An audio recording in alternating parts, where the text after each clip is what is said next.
Welcome back everyone to another build order tutorial. Today we're looking at the Britons civilization for a Drush FC build order. Now this build order does resemble the Drush FC for generic civs that I have on the playlist for YouTube, but there are of course some differences because Britons have their shepherds working faster. In any case, because I like consistency, the first 16 villages of this build order are exactly the same as the first 16 villages of the Britons 21 population man-at-arms into archers. That creates some muscle memory. Not only that, but also you need some time to really decide whether Drush FC is the build for you, because you need to have a look at the map. If the map is very wide open, you're going to have a tough time walling up, and walling up is very important for Drush FC. So check on your map. If you have nice wood lines like we do have for this map, it's not a problem. You won't have to spend too much wood. If you end up spending too much wood for your walls, then you won't have enough to build your buildings that you need to go up the next stage. So for the Britons, we start off with 5 on sheep, we send 2 to wood, and then the next villager will go to the boar. Now there are lots of civs that are particularly strong with Drush FC. Britons is one of them usually, but I'm also seeing a lot of Berbers and Mayans on the rank ladder doing this. Let me know in the comment section if you have a particularly favourite civ for Drush FC. Now once that villager went to get the boar, we took the next villager underneath the TC. So now that we have 7 in total, now the next 2 villagers will go to the wood line.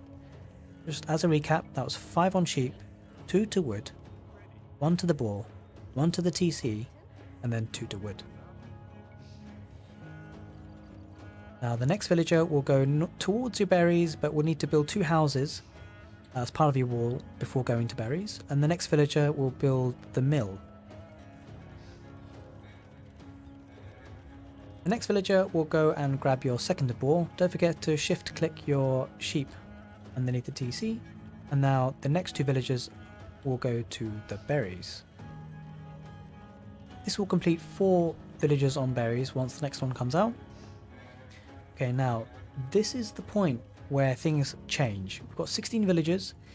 For the man-at-arms into archers build, this is where things change to make it a Drush FC. So the next villager will build a house, and then the barracks, and then you'll be immediately researching loom. Can't afford the barracks right away, but you will do once the house is built. Once you've got loom, the next villager will go to gold, and will collect 10 gold before going to berries. The reason why we get loom is because we're going to be sending our villagers out to wall up, and you don't want to get caught out by your opponent's scout without having loom.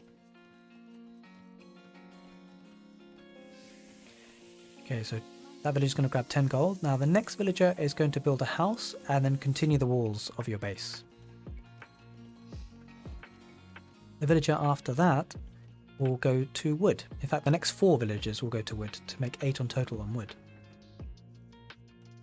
Of course, don't forget, once you've built your barracks, you'll be training your militia, 3 of them, to accompany your scout to go forward. Now this villager went for a bit of a walkabout. It's because I was a bit busy scouting out on the base, and yeah, but we correct that anyway. See, she'll be going back to the wood.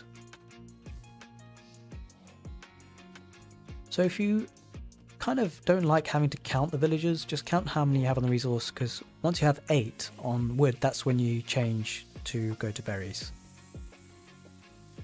Try and go with 1 villager going anti-clockwise, 1 villager going clockwise, so hopefully you get your base sorted out very quickly. 3 militia, they're going to go forward now with the scout. The scout's actually going to come back home to go with them. And the villagers underneath the TC, they're going to go to the straggler tree, and they'll be dropping farms when they can afford. So we've got 8 villagers on wood now, and the next 3 villagers will go to berries. We've got 5 there at the moment, so that will make 8 on berries as well. As you can see, I try and keep the numbers consistent. It really helps with the remembering. We are dropping farms. Going to be sending our Drush very soon forward.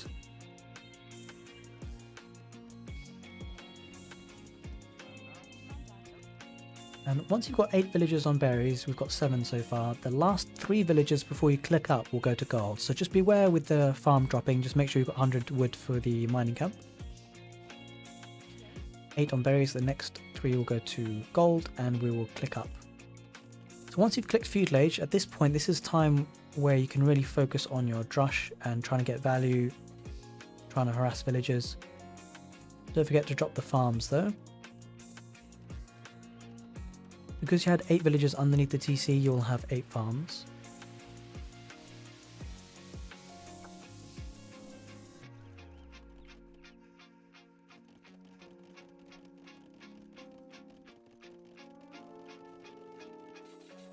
Okay, we're just going to hit and run with the Drush. We don't want to engage too much.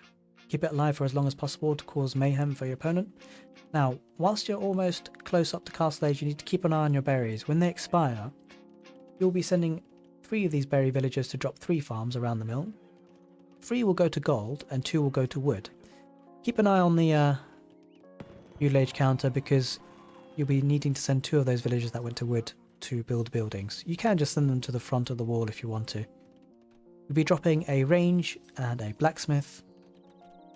Now at this point you could actually click double bit axe. I don't in this tutorial because just in case you made a bit of an error, you don't want to spend the wood or food on double bit axe without clicking up. You should actually be able to afford it if you've done it as per the build order. So we've clicked up and as you can see we had about 75 food just after we clicked up and very quickly to 100. So we get double bit axe now just after we've clicked up to Castle Age in this tutorial, and we'll be dropping a house and a forward archery range. So those 2 builders that built the archery range and blacksmith will go forward to be the builders now. One has gone to the archery range, one has gone to a house. Again, we want to keep our Drush alive for as long as possible, just, you know, causing mayhem.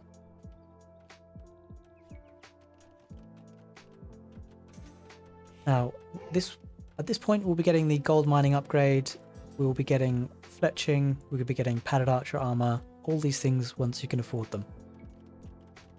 And this villager will be continuing to build houses, because you will be needing a lot of houses for this. You will be having double archery range production and the TC as well, so houses is what you'll need.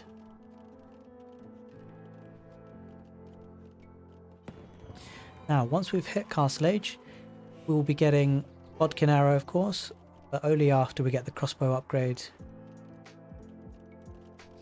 Here we are, crossbow, bodkin, archers, TC producing. So that's pretty much the build. You've got double archery range production, you've got crossbow, you've got bodkin, your TC's running, and yeah, that's the end of the build order really. So at this point you've got a couple of options. You could be a bit more aggressive and go forward with your double archery range crossbow production.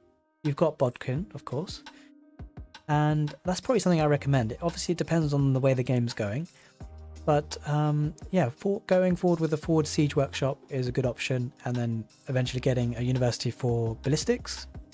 Alternatively, you may want to think about more of an eco approach and dropping that second TC. Don't forget, in any case, you would want to look to get horse collar and bowsaw. Now's a decent time to get horse collar because a lot of your farms are going to be expiring. So when they reseed, you want them to be kind of reseeded with horse collar if you can. But again, this scenario, depends what you're up against, and that's going to really determine what you go for, whether you're going to go for more of an aggressive approach or whether you're going to drop a TC and go for more of an eco approach. Anyway, hope you enjoyed that build order, and let me know if you do something different, or if you think I should be doing something different, or you feel like you've got something that can suggest the build order being better. Please do let me know in the comment section. Otherwise, hope you enjoyed that build order tutorial, and I hope to see you on the next video.